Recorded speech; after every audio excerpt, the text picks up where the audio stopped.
नमस्कार दोस्तों, जय श्री कृष्ण।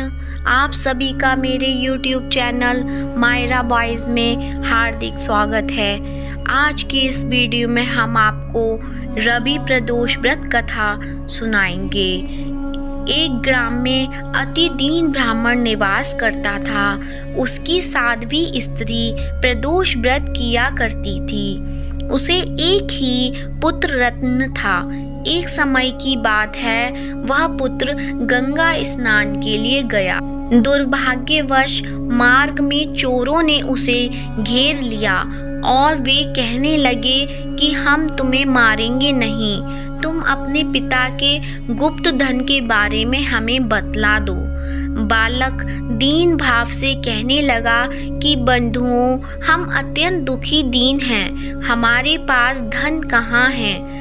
तब चोरों ने कहा कि तेरे इस पोटली में क्या बंधा है। बालक ने निसंकोच कहा कि मेरी माँ ने मेरे लिए रोटियां दी हैं। यह सुनकर चोरों ने अपने साथियों से कहा कि साथियों, यह बहुत ही दीन दुखी मनुष्य है, अतः हम किसी और को लूटेंगे। इतना कहकर चोरों ने उस बालक को जाने दिया। बालक वहां से चलते हुए एक नगर में पहुंचा। नगर के पास एक बरगद का पेड़ था। वह बालक उसी बरगद के पेड़ की छाया में सो गया। उसी समय उस नगर के सिपाही चोरों को खोजते हुए उस बरगद के वृक्ष के पास पहुंचे और बालक को चोर समझकर बंदी बना राजा के पास ले गए।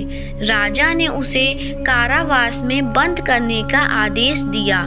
ब्राह्मणी का लड़का जब घर नहीं लौटा तब उसे अपने पुत्र की बड़ी चिंता हुई।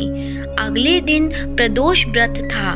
ब्राह्मणी ने प्रदोष व्रत किया और भगवान शंकर से मन ही मन अपने पुत्र की कुशलता की प्रार्थना करने लगी। भगवान शंकर ने उस ब्राह्मणी की प्रार्थना स्वीकार कर ली।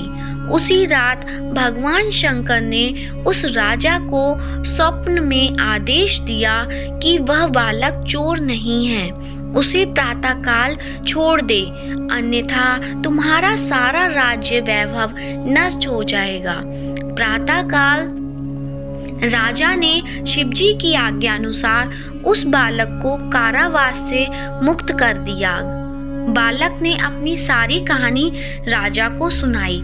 सारा वृतांत सुनकर राजा ने अपने सिपाहियों को उस बालक के घर भेजा और उसके माता पिता को राज दरबार में बुलाया।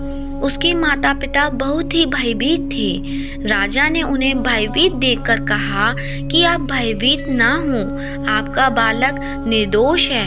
राजा ने ब्राह्मण को 5 गांव दान में दिए, जिससे कि वे सुखपूर्वक अपना जीवन व्यतीत कर सकें। इस तरह ब्राह्मण आनंद से रहने लगा। शिवजी की दया से उसकी दरिद्रता दूर हो गई। अतः जो भी मनुष्य रवि प्रदोष व्रत को करता है, वह सुखपूर्वक और निरोगी होकर अपना पूर्ण जीवन व्यतीत करता है। जय भोलेनाथ बाबा की।